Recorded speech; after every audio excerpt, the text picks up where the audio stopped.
What if the moment of death wasn't the end? What if it was the beginning of the most profound journey your mind has ever taken? According to an ancient Tibetan text, over 1,000 years old, what we call death is not a final breath, but a gateway to awakening.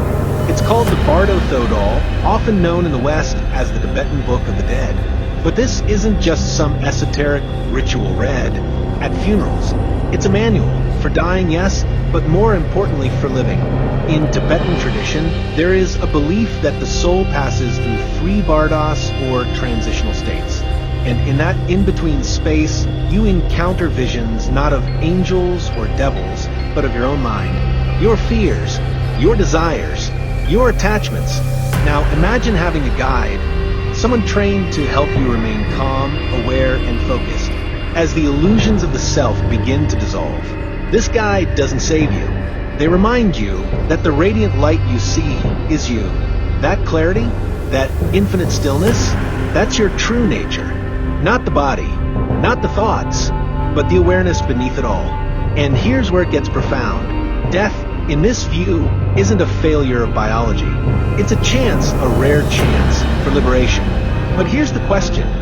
Why wait for death to prepare?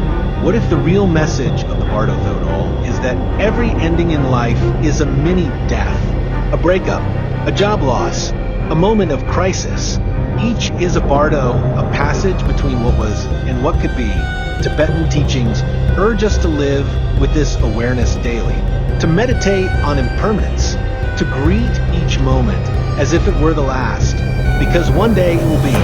And yet that's not tragic, it's liberating, because when you stop clinging, when you accept that everything changes, you begin to see what never does, the stillness, the light, the pure consciousness behind it all. This is the gift of embracing death. You start living with clarity, courage, and purpose.